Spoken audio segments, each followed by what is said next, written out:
अष्टमी नवमी के दिन कन्याओं को गलती से भी ना दें ये दो चीजें। जानिए क्या खिलाएं। जय माता दी दोस्तों। चैत्र नवरात्र हिंदू धर्म का एक विशेष पर्व है। यह त्योहार देवी दुर्गा को समर्पित है।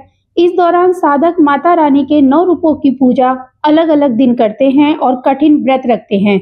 इसके अलावा चैत्र नवरात्र में कन्या पूजन का भी बड़ा महत्व है।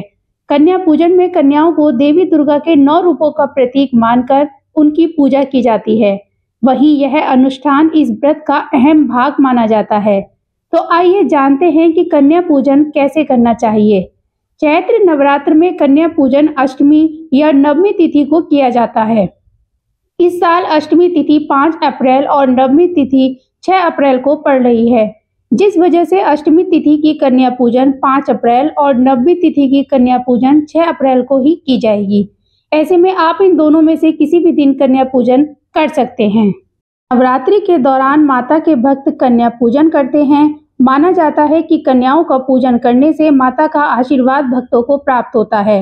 भारत में कई जगह कन्या पूजन नवरात्रि की अष्टमी तिथि के दिन होता है। वहीं कहीं कहीं नवमी तिथि के दिन भी कन्या पूजन किया जाता है।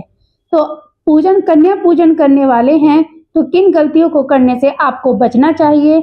कंजिका पूजन में एक लांगुर को भी बैठाया जाता है। अक्सर लोग इसे भैरव बोल देते हैं, लेकिन ये असल में स्कंद का स्वरूप होता है। जब आप कंजिका पूजन करते हैं तो ये एक लड़का स्कंद कार्तिकेय का प्रतीक होता है। कन्या पूजन के लिए कन्याओं की बात करें तो कन्या पूजन के दौरान लोग 2 से 10 वर्ष की छोटी छोटी कन्याओं को माँ दुर्गा का स्वरूप मानकर आदर पूर्वक घर बुलाते हैं, उनके पैर धोते हैं, भोजन में पूरी, चना, हलवा और नारियल खिलाते हैं। अगर आप इस विधान में किसी प्रकार की गलती करते हैं तो आपके लिए अच्छा नहीं होता, यानी माता दुर्गा का आशीर्वाद आपको नहीं मिलता। इसके बाद कन्याओं को गिफ्ट या पैसे दिए जाते हैं। इस दौरान भी कई नियमों का पालन करना जरूरी है। अगर आप इस विधान में किसी प्रकार की गलती करते हैं तो आपके लिए अच्छा नहीं होता, यानी माता दुर्गा का आशीर्वाद आपको नहीं मिलता है। लेकिन इस बात का ध्यान रखें कि कन्या पूजन के दौरान भूलकर ऐसी कोई गलती ना करें जिससे माता रानी नाराज हो जाएं।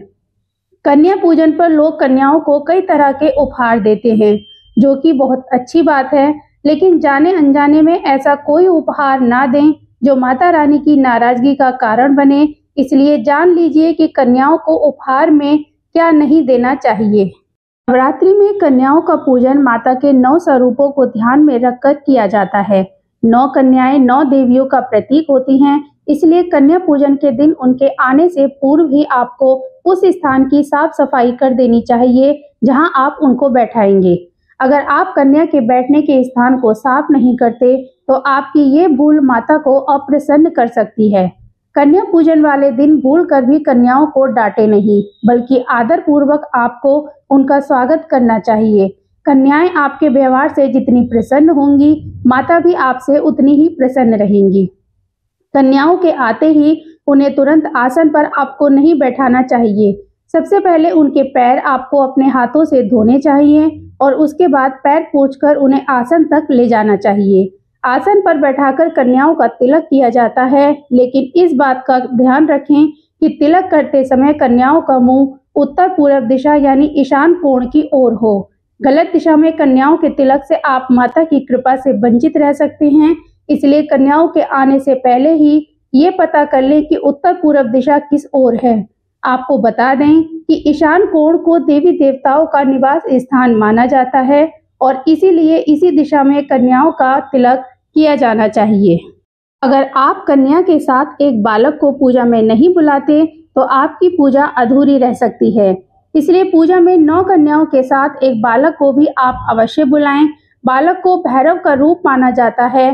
भोजन के बाद अगर आप सामर्थ्य के अनुसार कन्याओं को दक्षिणा नहीं देते तो कन्या पूजा अधूरी रह जाती है। इसलिए कन्या पूजा के बाद आपको अपनी सामर्थ्य के अनुसार दक्षिणा भी कन्याओं के हाथ में अवश्य रखनी चाहिए। कन्या पूजन में कन्याओं के पैर छूकर आशीर्वाद लिया जाता है, इसलिए ख्याल रखें कि कोई कन्या आपके पैर ना छुए। कंजकों को भोजन कराने के बाद उपहार दिए जाते हैं। यहाँ पर कंजकों के लिए उपहार चुनते समय हमें कई बातों का ख्याल रखना जरूरी होता है। इस दौरान गलती बिल्कुल भी नहीं करनी चाहिए। कन्या पूजा के दौरान कन्याओं को उपहार में धातु नहीं भेंट करनी चाहिए, यानी भूलकर भी बर्तन या प्लास्टिक की चीजें उपहार में ना दें। कन्या पूजन के बाद कंजकों को उपहार में कांच की या नुकीली कोई भी वस्तु देने से भी बचना चाहिए। माता का स्वरूप होती हैं कन्याएं, इसलिए लाल रंग की चुनरी या कपड़े उपहार में देना चाहिए। गलती से भी काले कपड़े व काले रंग का रुमाल भेंट नहीं करना चाहिए। कन्याओं को भोजन कराने के दौरान यह बात याद रखें कि सीधे भोजन कराने के बजाय पहले उनके पैर धोएं, तिलक लगाएं और फिर आसन पर बिठाकर भोजन परोसें।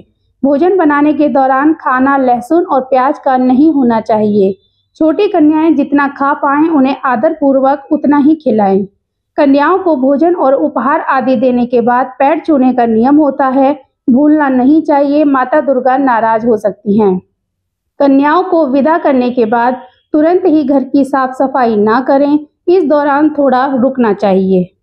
देवी पूजन के बाद परिवार ग्रहण करे प्रसाद। कन्या पूजन के बाद सबसे पहले सारे परिवार को बचे हुए मधुपर्क का सेवन करना चाहिए।